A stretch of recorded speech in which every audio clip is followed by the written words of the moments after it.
तरह से वो चल रहे हैं और आदरणीय नीतीश कुमार जी को जेडीयू को लेकर बीजेपी के साथ गए। अब जेडीयू को ही बीजेपी में विलय कराना बाकी रह गया है। बाकी सब चीज तो साथ एक माननीय मुख्यमंत्री के साथ इस तरह का व्यवहार किसी भी कीमत पर जायज नहीं ठहराया जा सकता है। और वो जो कह रहे हैं उसको जनता इस बार, और बीजेपी ने जब आंख तरेरा और कहा कि 25 में मुख्यमंत्री का चेहरा बीजेपी का होगा, तो जेडीयू के अंदर भय सब डाला जा रहा है। तो उस दौर के आपातकाल से ज़्यादा खतरनाक ये आपातकाल है। ये एहसास आदरणीय लालू प्रसाद जी ने भाजपा वालों को कराया। कल का जो फाइनल T20 का मैच था रोमांच से भरा हुआ था।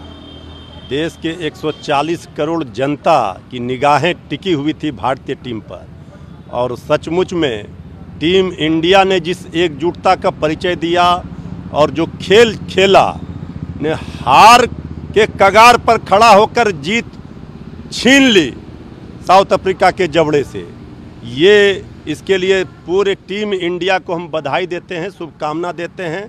बिहार के खिलाड़ियों की ओर से, हम बिहार प्लेयर्स एसोसिएशन के अध्यक्ष की ओर से और पूरे राष्ट्रीय जनता दल परिवार की ओर से टीम इंडिया को बधाई। और रोहित शर्मा और विराट कोहली ने संन्यास का भी घोषणा किया T20 से। ये तो उनके जो चाहने वाले हैं उनको लगेगा दुख हुआ है, लेकिन उन्होंने सही समय पर, इससे बड़ा तोहफा वो देशवासियों को कुछ दे नहीं सकते थे। वो कप दिला करके विश्व चैंपियन भारत को बना करके तब उन्होंने संन्यास का घोषणा किया। लेकिन कई पाइपलाइन में कई विराट कोहली, कई रोहित शर्मा हैं। जिस तरह सूर्य कुमार यादव ने कल का कैच पकड़ा है, वो सूर्योदय नया एक क्रिकेट के इतिहास में वो कभी सूर्य अस्त नहीं होगा। अच्छा, ये बंगाल के गवर्नर हैं CV आनंद बोस, उन्होंने कहा है कि ममता बनर्जी मुख्यमंत्री के खिलाफ मानहानि का दायर करने जा रहा हो, मुझे बहुत परेशान करना, चौंकाना, चकनाचूर करने वाला है। वो वित्त संकट का सामना कर रहा था बंगाल और सार्वजनिक मंदी से, और मैं राज्यपाल के रूप में उनको इस मुद्दे पर चर्चा करने के लिए आपातकाल कैबिनेट की बैठक बुलाने के लिए कहा, लेकिन वो पत्र जारी नहीं किया है। और मैं आत्मसमर्पण किसी भी हत्या बर्दाश्त नहीं की जाएगी। देखिए, किसी भी राज्य के महामहिम राज्यपाल का पद गरिमामय पद है, संवैधानिक पद है। उस पद की गरिमा का ख्याल रखना चाहिए और इस पद पर, संवैधानिक महामहिम राज्यपाल के पद पर बैठकर किसी को राजनीति नहीं करनी चाहिए। हो सकता है किसी राजनीतिक दल से ताल्लुकात रखते हों, लेकिन जब वो इस पद पर, इस कुर्सी पर बैठ जाते हैं तो वो फिर उस प्रदेश के प्रथम नागरिक कहलाते हैं। और इस तरह से राजभवन से, जहाँ जहाँ विपक्ष की सरकारें हैं वहाँ से कोशिश की जा रही है केंद्र सरकार के द्वारा अपनी मनमानी, अपनी मर्जी, अपना नियम कानून थोपने का। ये ममता दीदी बर्दाश्त नहीं कर सकती हैं और ये महामहिम राज्यपाल जी को सोचना चाहिए। इस तरह का नौबत नहीं लाना चाहिए कि कल को राजभवन विवादों में घिरे। ये हेमंत बिस्वा शर्मा है, कल झारखंड दौरे पर थे और आदिवासी नेताओं से मुलाकात की। उन्होंने ये भी कहा है कि हम लोग की चार्जशीट है जो विगत बनी है, और उनकी क्या, हेमंत सोरेन की क्या भूमिका रही है विधानसभा चुनाव में, क्या उन्होंने वादा किया जो पूरा नहीं। देखिए, हेमंत सोरेन जी को जिस तरह से माननीय न्यायालय से जमानत मिली है और जो माननीय न्यायालय के न्यायाधीश ने टिप्पणी की है, ये सबसे बड़ी जीत है और ये प्रमाणित करता है कि किस साजिश और षड्यंत्र के शिकार हुए थे हेमंत सोरेन जी। अब जो लोग ये ज्ञान दे रहे हैं वो पहले कहाँ थे, कहाँ से आए हैं, और अभी वो ठीक है कि एक प्रदेश के माननीय मुख्यमंत्री हैं, लेकिन उनको ये सोच लेना चाहिए कि इस तरह से सियासत में, राजनीति में नहीं होती है।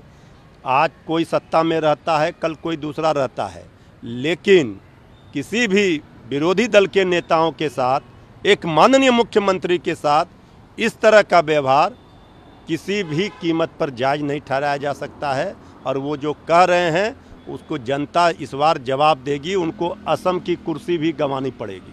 अरविंद केजरीवाल को 12 जुलाई तक न्यायिक हिरासत में जेल भेज दिया गया। देखिए, ये तो माननीय न्यायालय ने जो भी न्यायिक हिरासत में वो हैं, लेकिन जो भी हो रहा है ये जांच एजेंसियों के माध्यम से केजरीवाल जी को परेशान करने का, इसको सब जनता देख रही है। लेकिन हम तो ये जानते हैं कि हेमंत सोरेन जी को न्याय मिला, बहुत सारे लोगों को न्याय मिला, अंतोगत्वा केजरीवाल जी को भी न्याय मिलेगा, ये पूरा भरोसा है। बाकी उनके जो कानून के सलाहकार हैं, कानूनी सलाहकार, वो अपना पक्ष उच्च न्यायालय में रखेंगे, सर्वोच्च न्यायालय में रखेंगे। जिस तरीके से राहुल गांधी ने बयान दिया उसको लेकर है, रविशंकर प्रसाद ने कहा है कि नीट मुद्दे पर क्या वो न्याय चाहते हैं या नेतागिरी चाहते हैं। नीतीश कुमार सरकार में है, ईओयू की विंग जांच कर रही है। नहीं, यही तो न्याय चाहते हैं। नीट मुद्दे पर जो 25 लाख छात्रों का भविष्य बर्बाद हुआ है, जो 25 लाख नौजवान छात्र हैं उनका भविष्य अंधकारमय हुआ है, इस पर न्याय चाहते हैं। उस परीक्षा को अविलंब रद्द किया जाए और असली जो दोषी है उनको गिरफ्त में लिया जाए, उन पर कड़ी कार्रवाई की जाए, यही चाहते हैं। और बाकी जो लोग राजनीति कर रहे हैं, जो लोग इसमें संलिप्त हैं, जिन्होंने दोषियों को संरक्षित किया है, सत्ता का संरक्षण मिला है, वो अपने गिरेबान में झांके उन्होंने किस तरह का पाप किया है। केंद्रीय शिक्षा मंत्री धर्मेंद्र प्रधान, उन्होंने भी कहा कि कांग्रेस चर्चा नहीं चाहती है, वो इससे भाग रही है, वो केवल अराजकता और भ्रम चाहती है और संस्थागत तंत्र पूरे कामकाज में बाधा पैदा कर रही है।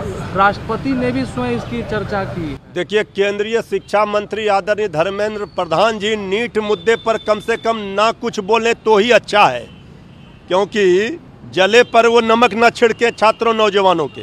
पहले उन्होंने क्या कहा कि पेपर लीक हुआ ही नहीं, प्रश्न पत्र।